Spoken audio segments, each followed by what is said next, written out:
okay. Dumako na po tayo sa exciting part. Pero bago natin simulan, mag-like muna kayo at mag-subscribe. Sandali lang. May kukunin lang po ako. Mag-like lang muna po kayo dyan at may kukunin lang ako. Sandali lang po ha. Bago natin simulan.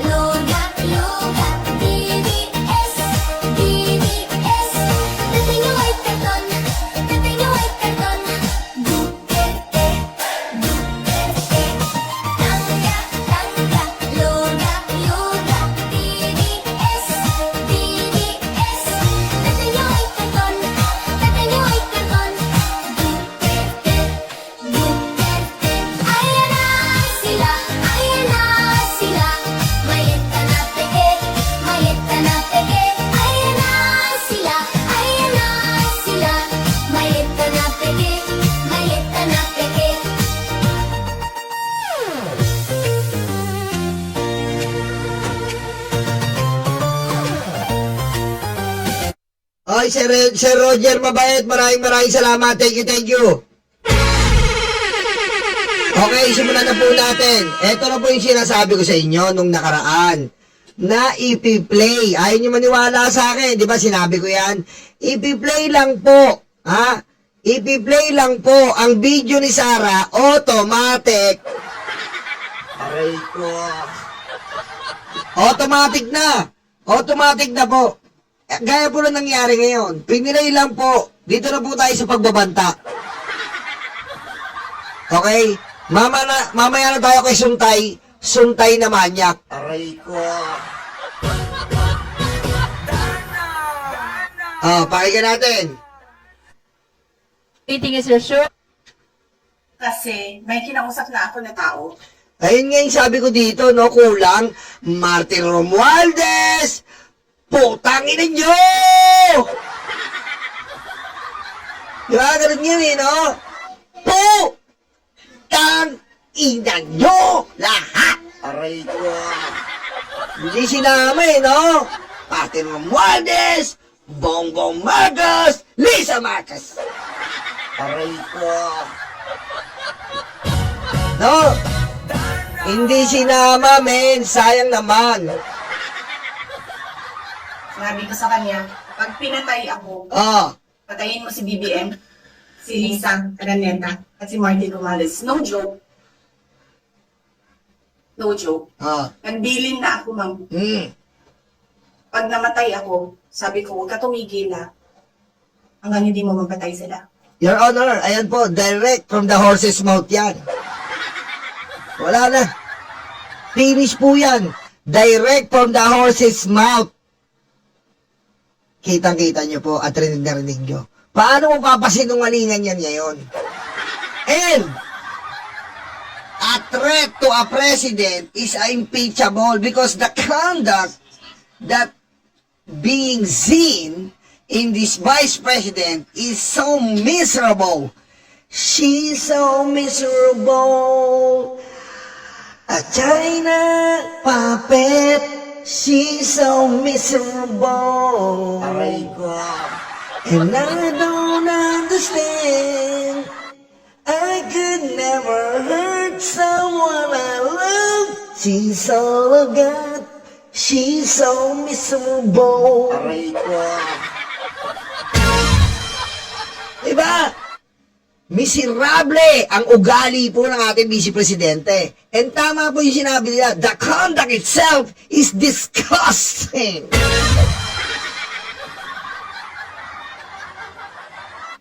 And then he said yes.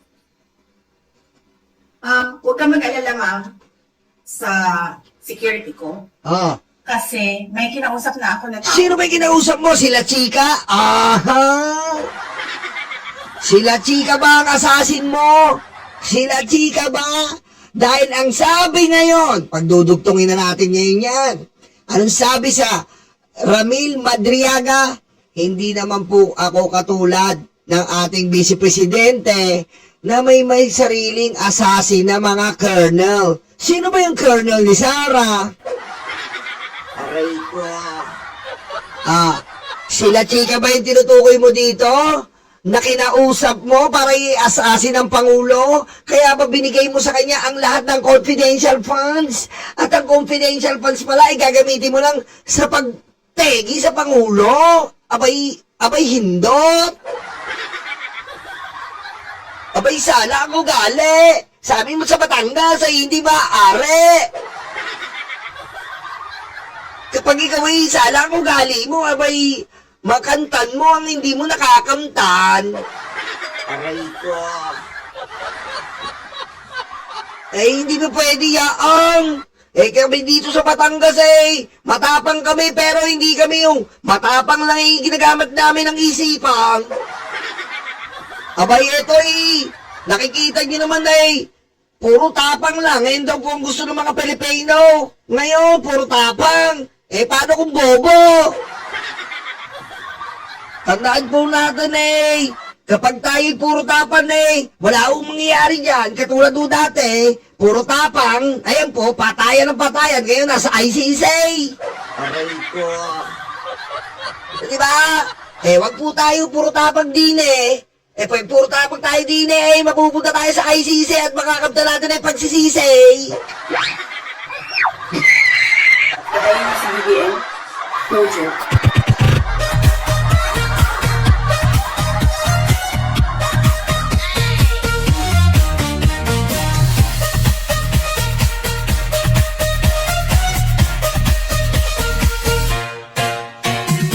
Diretso natin Sinabi ko sa kanya, tingnan nyo. Para. So may we request the honorable endorser to confirm if that is the same video that she is referring to. Yes, Madam Chair.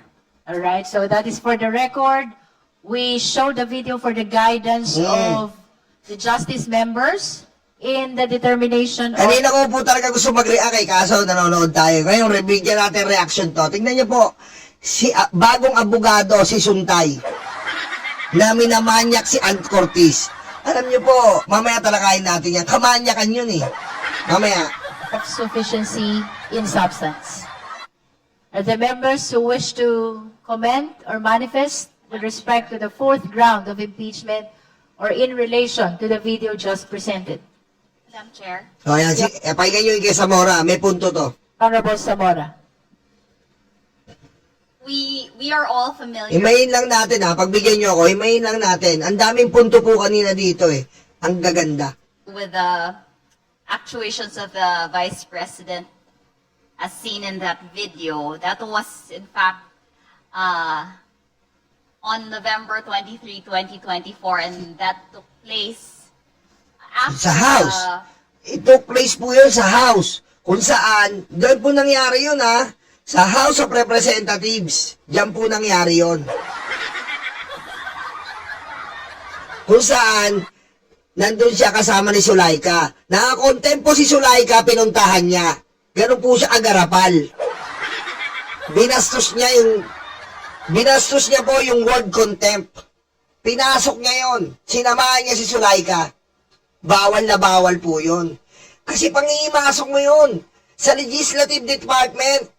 Isa kang executive, tandaan niyo po, pinasok niya yung legislative rules. Rules po ng House yun. I-contempt si Sulaika, pero pinasok niya.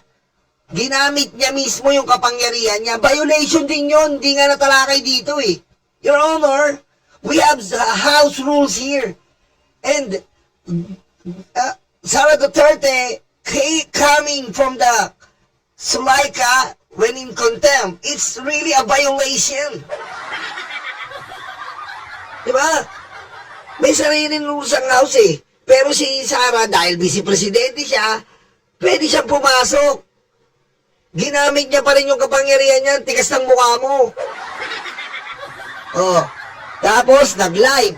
Pag live niya, may nagtanong, wag po kayo mag-alala, no joke. Tapos yung no joke daw, ano ba ibig sabihin na no joke? Ako minsan naguguluhan na ako sa mga DDS, binaligtad ko na yung diksyonaryo. Yung no joke, hindi ko alam ano yung ibig sabihin ng no joke. Pati kahit saan dictionary mo tignan ang no joke, totoo.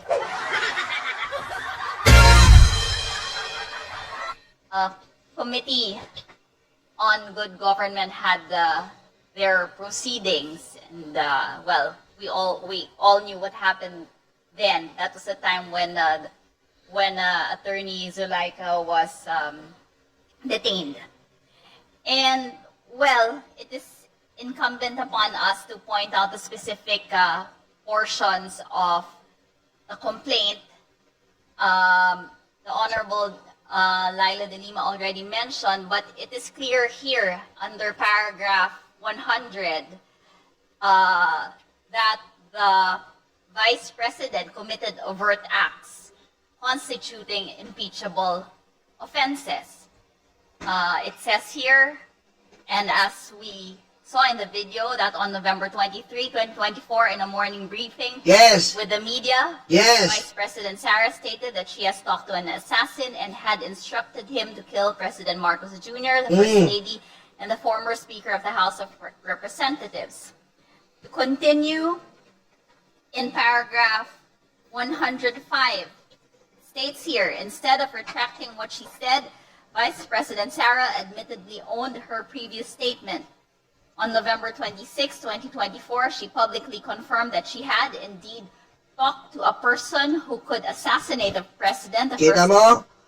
Assassinate the president, bawal po yun. Bakit ka mo? Who will benefited when the president will be assassinated? Of course, the vice president. Di ba? Siya ang unang magbebenepisyo. So, yung mga nagsasabi niyang wala lang yon, attempted yon. Attempted po yun. Ano yun? Wala lang yon? Attempted na yon. Attempted murder na yon. Aray ko. Diba? Magpaplano ka. Magpaplano ka na lang mag-hold up ng bangko. Eh, hindi pa nangyayari yung hold up ng bangko, na-raid na kayo, attempted na yon. Oh, hindi natutuloy na pagpas lang sa Pangulo, attempted tawag doon. Aray ko. Wala lang daw yon. Wala lang yon. Kung halimbawa, mababa ang kaso nun kapag tayo-tayo lang. Ako, ikaw, kayo, nasa comment section. Ordinaryong tao. Pero kapag ikaw po ay vice presidente, may bigat po yung sinasabi mo, may weight, may halaga, dahil presidente o vice presidente ka. Gaya ng kay Digong. Oh, sinabi niya dati, kill, kill, kill. O, sinunod siya. Bakit siya sinunod? Kasi nga, presidente siya. May way, may bigat ang sinasabi niya. Ganun yun. Lady and the former House of Representatives Speaker. A reporter said, "So, but you already talked to a person?" Vice President Sara said, "Yes." Oh, To do that in the event that you are killed? And Vice President Sara said, "Yes, yes, yes." oh. It is my position that the threats were conditional, is inconsequential, and that the mere act of engaging an assassin, as stated in the complaint, is opposed to her oath. Tama. Opposed to your oath. Bakit? Bawal po yun. Assassin from the word assassin. Bawal yun. Mamatay tao. Isang government official, kumakausap ka ng mamamatay tao, tama, mali? Mali! Dapat pag government official ka, hindi ka makikitaan ng ganyan. Hindi ka makikitaan ng unlawful. Labag sa batas, unlawful yun. Isa kang pangalawa ka sa pinakamataas na posisyon sa buong Pilipinas. Unlawful yung ginagawa mo. Nakikipag-usap ka sa assassin. Bawal na kagad yun. Oh, nakikipag-usap ka sa assassin, ano pang ginawa mo? Kinausap mo pa yung assassin na patayin si BBM. Di ba? Eh, hindi mo naman sinabi na kinausap mo yung assassin na kapag pinatay ako, barilin mo si BBM sa braso. Hindi. Matindi po eh. Climax ang gusto ni Sara, patay na si BBM. And that the mere act of uttering these statements is already impeachable because at the very least, it amounts to a betrayal of public Yes! trust. Betrayal pa ng public... Impeachable po talaga. Betrayal ng public trust kagad yan. Tiwala ng taong bayan, sinira mo. Bakit? Isa kang vice president, makikitaan ka ng unlawful act. Di ba? Unlawful act yun eh. Labag sa batas yun. Kumukontrata ka ng assassin, mamamatay tao. Aray ko. All of the offenses charged in the impeachment complaint. Thank you, Madam Chair. Thank you, Honorable Zamora. Madam Chair. Honorable Suntay. Madam Chair, the complaint alleges that the respondent declared that she had arranged for a person to kill the President, the First Lady, and the Speaker if she herself were killed. The complaint alleges a public statement, but it does not allege the existence of an actual agreement to kill. There is not even an overt act in furtherance of such agreement. Kaya mo, importante. Any constituting conspiracy or attempted attempted murder. Kasi yung alleged gunman, hindi man lang natin na-present. Eh, ba't may present mo? Assassin, kailan mo... Yung assassin ba, tanga-tanga ka, Suntay, magpapakita sa'yo? Sir, hello, sir. Hello, sir, Suntay. Oh, ako po yung assassin ni Sarah. Gumaingay, ha? Aray ko. Sa tingin mo, ganon? Assassin nga, eh. Sa tingin mo yung bawal, kailangan mo malaman, bawal nga, eh. Ang bobo nito, Quezon City. Proud ba kayo dito, Quezon City? Sir, Suntay, ako po yung assassin ni Sarah.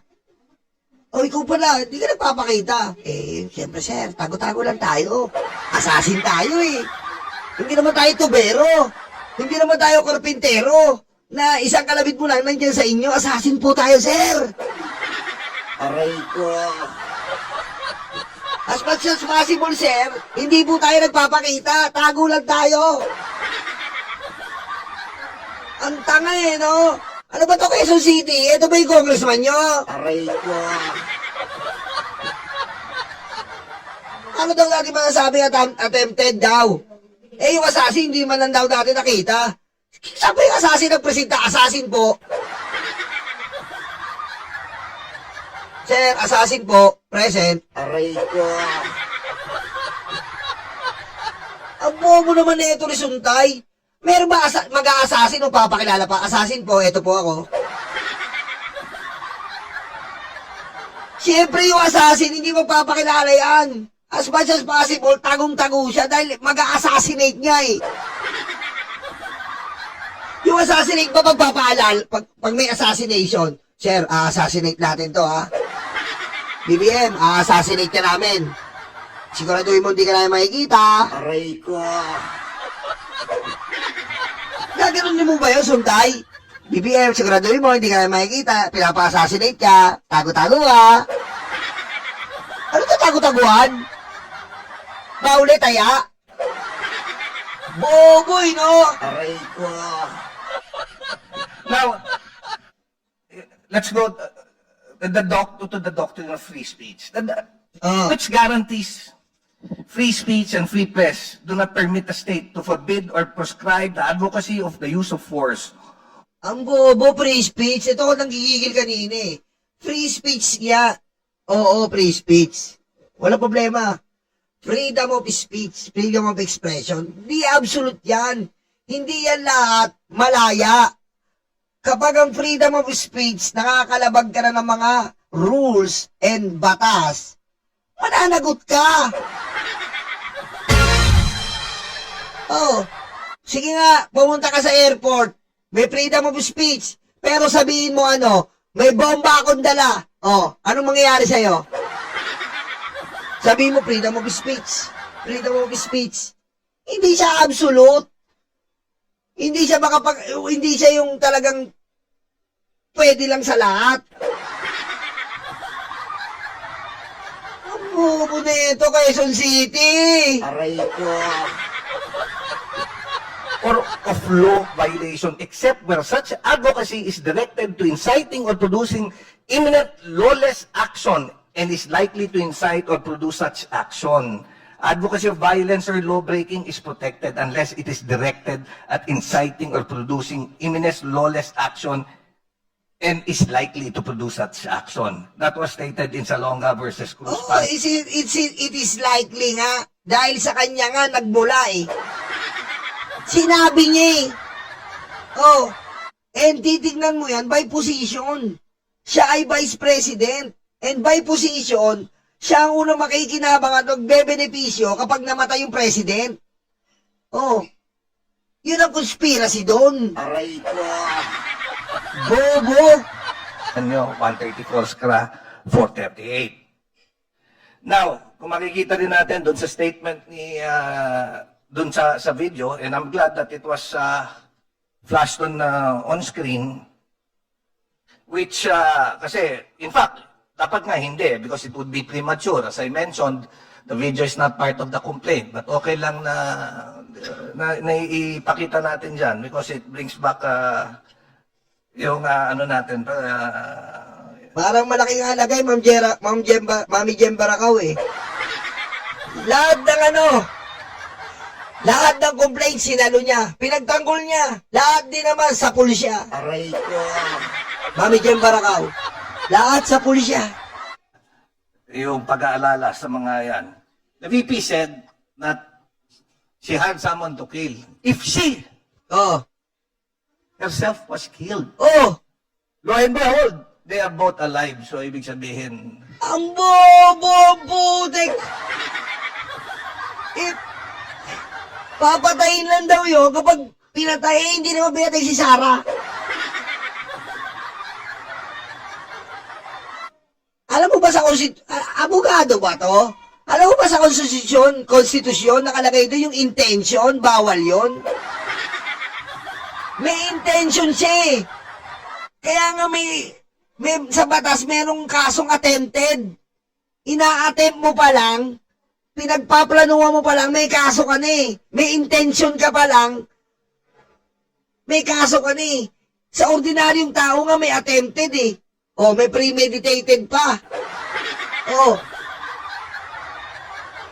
Eh dito, ibang klase to. Kasi vice-presidente to, tsaka presidente to. Parehas powerful, tapos sabihin mo wala lang. Aray ko. Baka apelido naman ito, Puday.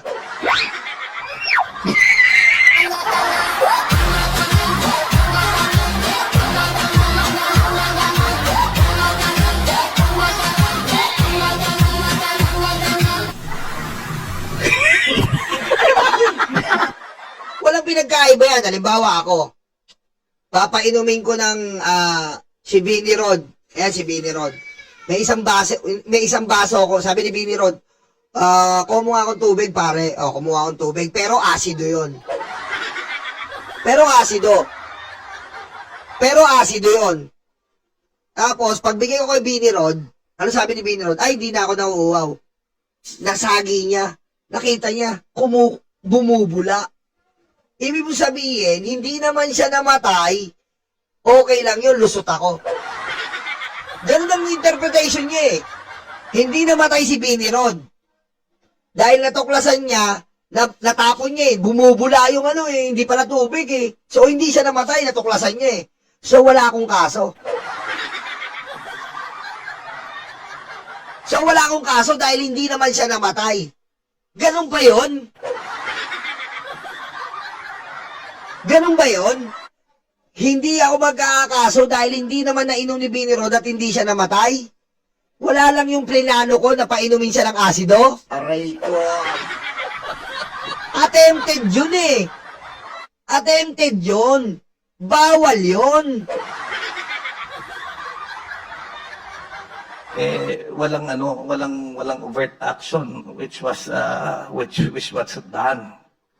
You know, Sometimes when I go home late, Oh. my wife always threatens to kill me. Oh, kita mo, bobo. Bobo, di ba? Anong pakialam nga niya na mag-asawa kayo? Wala kaming pakialam. Kahit magpatayan kayo. Ha? Irrelevant, Your Honor, Mr. Chair. Okay? Your Honor, Mr. Chair, this is irrelevant comparing the situation of the most powerful figure in the land, Vice President and President assassination, to the couple of Suntay. Okay? Why? Because they are couple. They know each other. They have not or in the politics or in the government. They are not so powerful. They only as a couple.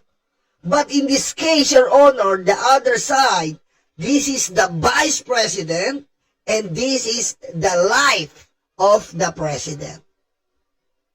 We are talking about their life. Oo, to. Sabi sa akin ng asawa ko, papatayin kita eh. Umaga ka na naman umuwi. And you know what? My wife is the queen of our home, ha? Ambo. And she is highly respected by everyone in our house. Eh, di magkasawa ba si Bongbong tsaka si Sara? Hindi naman sila mag-asawa eh. Ang bobo mo, Suntay. Kinukumpara mo yung pag-aasawa nyo sa hindi naman mag-asawa na si Sara at Bongbong. Mag-asawa ba sila? Aray ko.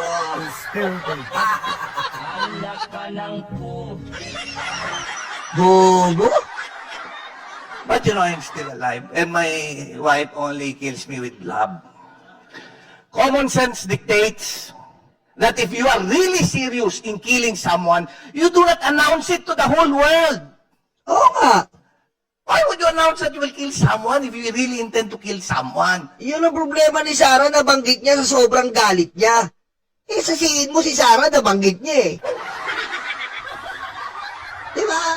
At ang malala po pa doon, nabanggit niya, okay lang sana yung sinabi niya na, kapag namatay ako, may assassin na papatay kay BBM. Okay na yun. Pero nilagyan niya na pa niya ng no joke. Nilagyan pa po ng no joke. Yun po ang malala. Nilagyan niya pa ng no joke. Yun ang nagko-confirm talaga na sobrang lala. Common sense dictates otherwise. Thank you, Madam Chair. Madam Chair, Thank you. Honorable Abante.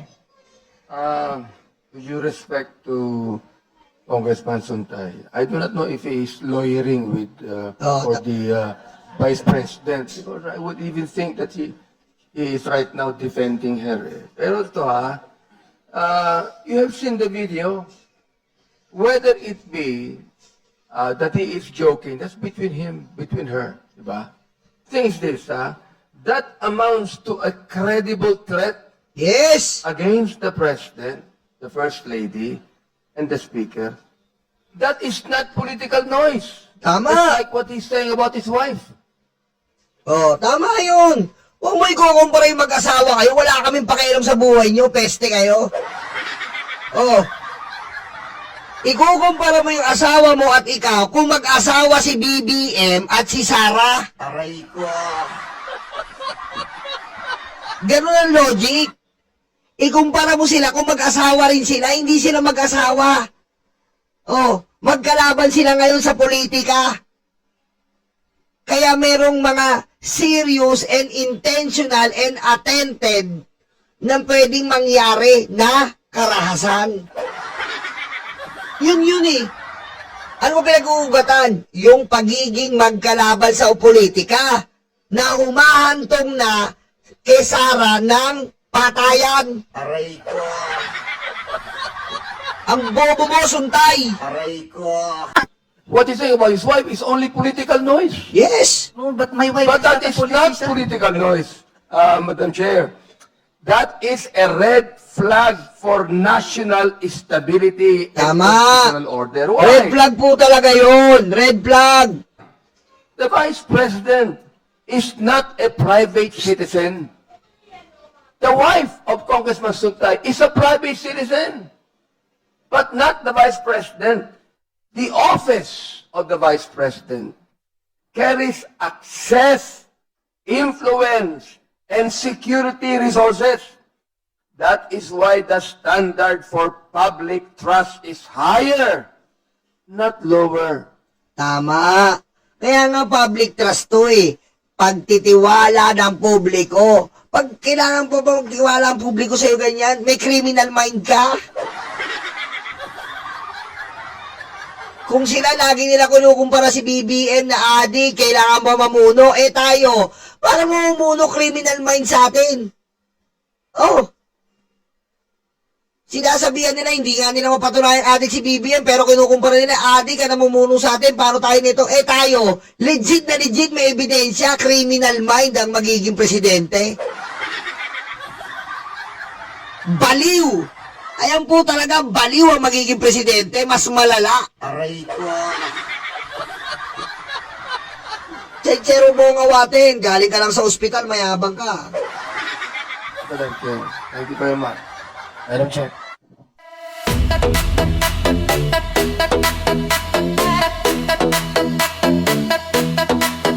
Takot na ang mga aso, dumarating ang mga kaso. Sila ay sinusundo na, dadalhin sa tatay nila. Aray waranto, takbo na bato, takbo na bato, takbo na bato. Aray waranto, bakit na bongo, bakit na bongo, bakit na bongo. Aray waranto, takbo na bato, takbo na bato, takbo na bato. Aray waranto, bakit na bongo, bakit na bongo, bakit na bongo.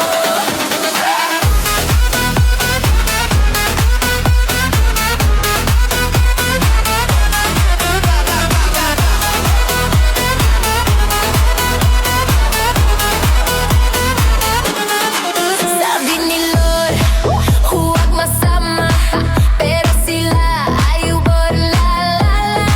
Nalalapit na silang masira, ay nagkarma, ay nagkarma. Aray waranto, takbo na bato, takbo na bato, takbo na bato.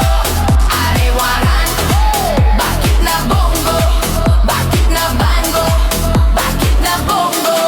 Aray waranto, takbo na bato, takbo na bato, takbo na bato.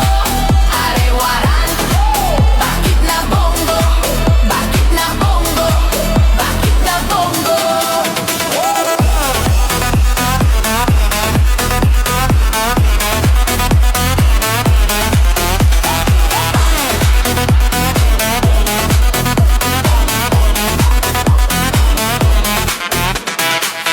De, utakluga, de, stanga-tanga, de, utakluga, de, stanga-tanga, de, utakluga, de, stanga-tanga, de, utakluga, de, stanga-tanga.